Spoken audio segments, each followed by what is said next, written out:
Facebook page বা YouTube চ্যানেলে একটি ভুল জীবনেও করবেন না, তাহলে পেজ বা চ্যানেলে সফলতা পাবেন না। এই একটি ভুল কি সেটি খুবই অল্প কথায় ক্লিয়ার করে দিচ্ছি, সাথেই থাকুন, ভিডিওটি খুবই গুরুত্বপূর্ণ হবে। আমরা অনেকের কথায় বা বড় বড় চ্যানেল বা পেজ দেখে ফেসবুক পেজ বা চ্যানেল ওপেন করার পর চ্যানেলে আমরা ইউটিউব কন্টেন্ট বা পেজে কন্টেন্ট সংখ্যা দ্রুত বাড়ানোর জন্য আমরা বিষয়ের দিকে খেয়াল না করে যে কোনো বিষয়ের উপর কন্টেন্ট বা ভিডিও তৈরি করে চ্যানেলটিতে আপলোড করি। সেটি কখনো করা যাবে না। আমরা যদি ভ্যারাইটি বা নানা ধরনের কন্টেন্ট আপলোড করি, প্রধান যে দুইটি ভুল হয় বা প্রধান যে দুইটি সমস্যা হয় সেটি আমি ক্লিয়ার করে দিচ্ছি। খুবই গুরুত্বপূর্ণ দুইটি বিষয়। প্রথম যে গুরুত্বপূর্ণ পয়েন্টটি হচ্ছে, ইউটিউব চ্যানেল বা ফেসবুক পেজ ম্যানুয়াল, অটোমেটেড বা রোবোটিক যেভাবেই পরিচালিত হোক, তারা তাদের প্রয়োজনে বিভিন্ন সময় বা বিভিন্ন অকেশনে আমাদের তৈরিকৃত কন্টেন্টের রিচ, ইমপ্রেশন এবং প্রমোশন বাড়িয়ে দিয়ে থাকে। কারণ আমরা যারা কন্টেন্ট তৈরি করি, আমরা খুব কমই আছে যে আমরা ডলার খরচ করে বুস্ট করে কন্টেন্ট মানুষের কাছে পৌঁছাতে চাই। ফেসবুক পেজ বা ইউটিউব চ্যানেল তাদের প্রয়োজনেই আমাদের কন্টেন্টগুলোকে বিভিন্ন জায়গায় ছড়িয়ে দেয়, রিচ, ইমপ্রেশন এবং প্রমোশন করে। সেই ক্ষেত্রে আমরা যদি একই চ্যানেলে বিভিন্ন ক্যাটাগরির ভিডিও আপলোড করি, তাহলে এখানে যে সমস্যাটি হচ্ছে, কারণ ফেসবুক পেজ বা ইউটিউব চ্যানেল হয়তো চাচ্ছে tag page, recipe page, travel blog বা এডুকেশন পেজকে প্রমোশন, রিচ বা ইমপ্রেশন দিতে। সেই ক্ষেত্রে আমরা একই চ্যানেলে যদি 4 বা 5 ক্যাটাগরি বা বিভিন্ন ক্যাটাগরির ভিডিও আপলোড করি, সেই ক্ষেত্রে একটা সমস্যা হয় যে আপনার চ্যানেলটিকে তারা কোন ক্যাটাগরিতে ফেলে রিচ, ইমপ্রেশন এবং প্রমোশন দিবে।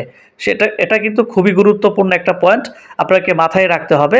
তাই আমি বারবার বলছি, আপনারা নির্দিষ্ট ক্যাটাগরি বা নির্দিষ্ট একটি ক্যাটাগরির ভিডিও তৈরি করুন, তাহলে আমরা ম্যানুয়াল, অটোমেটেড, রোবোটিক যে কোনোভাবে রিচ, ইমপ্রেশন, প্রমোশন বাড়িয়ে নিতে পারবো। দ্বিতীয় হচ্ছে অ্যাডভার্টাইজার।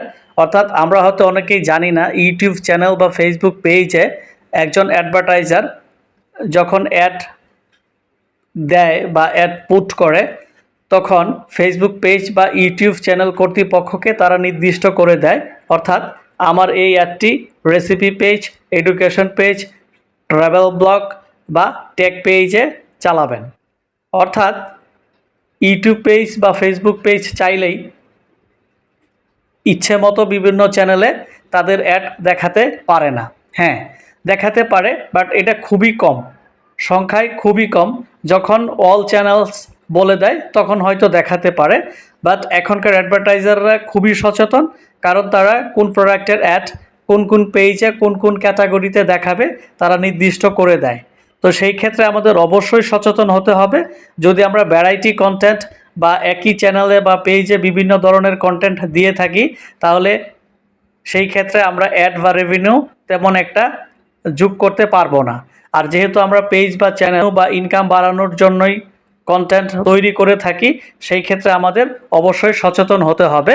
আমরা নির্দিষ্ট ক্যাটাগরির বাইরে বিভিন্ন ক্যাটাগরির ভিডিও একই চ্যানেলে আপলোড করলে সেখানে আমাদের ইনকাম বাড়ানো খুবই কঠিন হবে বা বাড়ানো যাবে না বললেই চলে। তাই অবশ্যই আমাদের নির্দিষ্ট বিষয়ের উপর ভিডিও তৈরি করতে হবে।